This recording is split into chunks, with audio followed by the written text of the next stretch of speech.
Ang importante niya yung kaligtasan ng ating mga mamamayan. May punto naman siya doon, mga kababayan. Kaya lang po, inalis sa kanya po yung confidential funds. Unang-una, wala man yun sa kanyang mandato. Yun ang rason ng Kongreso po. Yung Office of the Vice President, tapos yung DepEd. Ba't mo naman bibigyan ng confidential fund na limpak-limpak na salapi? Umabot ng 650 million pesos po combined. Habang yung Philippine Coast Guard, 10 million lang po per year. Yung DND po, yung Department of National Defense, 400 million plus lang po.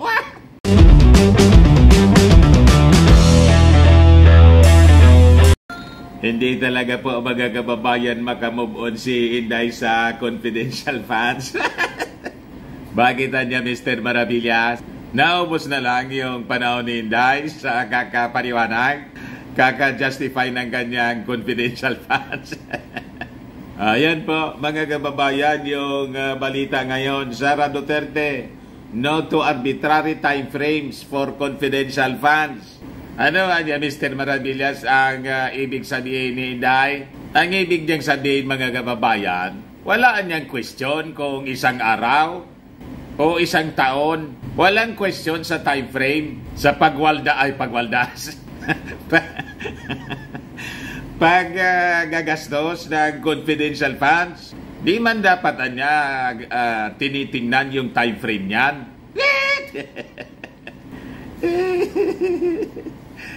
Yan po, mga kababayan, kontra siya sa time frame. Dapat niya, sige lang niya nagsige. Tira lang ng tira. Katakot naman niya, Mr. Maravillas pala ito siya, no? Si Inday, halimawan niya sa paggastos ng confidential funds. But before ko mga kababayan ibigay sa inyo yung kwentong ito, click subscribe muna dito sa ating YouTube channel and hit the notification bell para lagi po kayong updated sa mga kaganapan dito sa ating bansa. Huwag na rin po ninyo na skip yung ating mga commercial ads para tuloy-tuloy ang paggastos ng confidential funds. Saka like and share na rin po ninyo ng ating video para marami yung makapanood po. Ayos aja Mr. Maravillas. Yan po mga kababayan, si Inday. Basahin ko dito ang gusto niyang mangyari. Sabi niya po dyan, the allocation niya nitong confidential funds must not be limited by arbitrary time frames. Kasi niya, yung safety and well-being ng mga tao should be the main priority regardless of the duration over which the confidential funds are used. So the Vice President's remarks came after some lawmakers raised concern about the Office of the Vice President's expenditures of 125 million pesos in confidential funds within 19 days in 2022, kung saan maging yung mga kaalyado niya sa Kongreso, si Estela Kimbo, na surprise. Na mali pa nga po, mga kababayan, yung balita sa mainstream. Kasi nang siya sa atin po, hindi man 19 days, 11 days. Siyempre, takang-taka mga kababayan yung mga congressmen kung paano ginastos in just 11 days yung 125 million. Nang ibig sabihin, 11 million per day. Siyempre, yung mga congressmen magdidemand kung paano nangyari. From the taxes yan ng mga mamamayang Filipino. At saka po, record-breaking siya. Wala mang ganon sa history ng paggastos ng confidential funds. Mga kababayan na ganon. Ganon kabilis. Simbilis ng kidlat. Pero sabi ni Inday po doon sa kanyang speech, naimbita siya mga kababayan doon sa Butuan City na magsalita sa harap ng mga pulis. Ayan po, mga kababayan, si Inday, wala man na niya problema. Kung halimbawa isang araw lang, sabi niya dyan, it matters not whether it takes 1 day or 1 year of spending. What truly matters niya is the safety and security of our people. We cannot cap the importance of protecting our citizens based on arbitrary time frames. Wala niyang question kung isang araw lang yan, ubusin natin. Ang importante niya yung kaligtasan ng ating mga mamamayan. May punto naman siya doon, mga kababayan. Kaya lang po, inalis sa kanya po yung confidential funds. Unang-una, wala man yun sa kanyang mandato. Yun ang rason ng Kongreso po. Yung Office of the Vice President, tapos yung DepEd. Ba't mo naman bibigyan ng confidential fund na limpak-limpak na salapi? Umabot ng 650 million pesos po combined. Abang yung Philippine Coast Guard, 10 million lang po per year.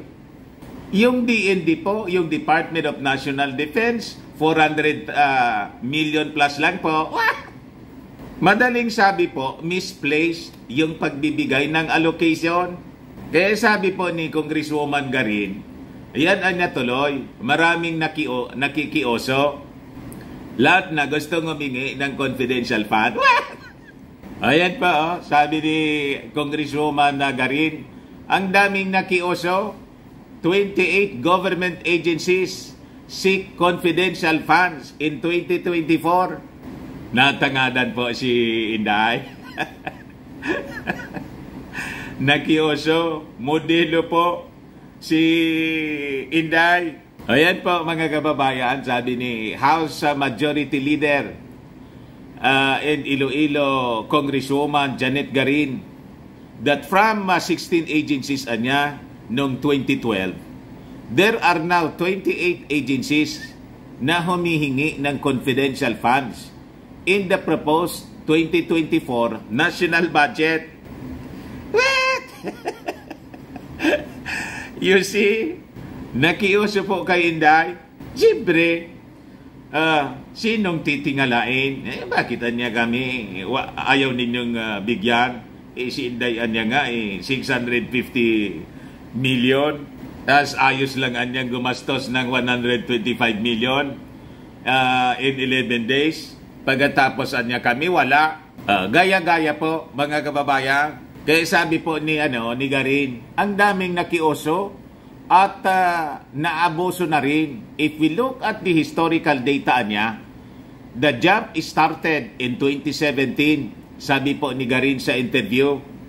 Garin, Vice Chairperson of the House Committee on Appropriation, said the total confidential fund in 2016 niya, national budget was 720 million and it increased to 2.07 billion noong 2017. At ngayon more than double na, 4.57 billion in 2020. O yan po, tumaas ang confidential fund. Pero ngayon, ang nakikita natin, tila hindi siya napunta sa mga tamang ahensya na dapat taasan.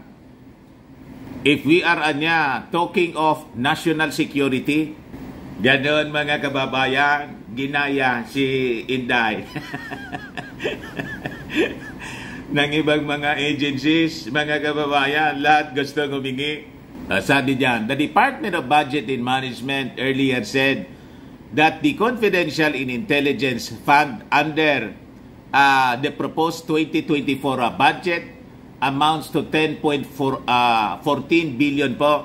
Sabi ni Garin, kailangan na i-redirect natin itong mga confidential funds of agencies that do not require them toward the government's anti-smuggling campaigns, support essential activities of the Philippine Coast Guard, and yung Bureau of Fisheries and Aquatic Resources, and the safeguarding nitong West Philippine Sea. Kailangan na niya na i-redirect natin doon sa mga agencies na talagang may pangangailangan ng intelligence fund. Kasi yun ang kanilang mandato. Yung OBP, pagkatapos yung DepEd, wala man ganong mandato. Kaya yung pag-alokar pa lang po ng confidential fund sa OBP saka sa DepEd, dati nang mali. Hindi man tunawan po si Inday. Sanay kasi siya sa confidential funds kasi 4 billion yung confidential funds na inubos niya nung mayor pa siya sa Davao. Top-notcher siya, mga kababayan, sa paggastos ng confidential funds. Na-spoil po. So sabi dyan, mga kababayan, Inday, at the police event, Duterte staunchly defended the vital role of confidential fund in ensuring the nation's security and development. Those who attack anya or undermine the confidential funds are against peace and should be considered enemies of the nation, she warned. So sabi niya, mga kababayan, kung sino anya yung kumukontra sa confidential funds ay kumukontra sa kapayapaan. Kung sino man ang kumukontra sa kapayapaan ay kalaban ng bayan. Kaya nga po inaalis sa inyo yung confidential funds. Kasi para yon sa pag-insure sa security ng ating bansa, tulad ng sinabi po ninyo, yung OBP at saka DepEd, wala man pong mandato to ensure the nation's security. Wala sa mandato po ninyo.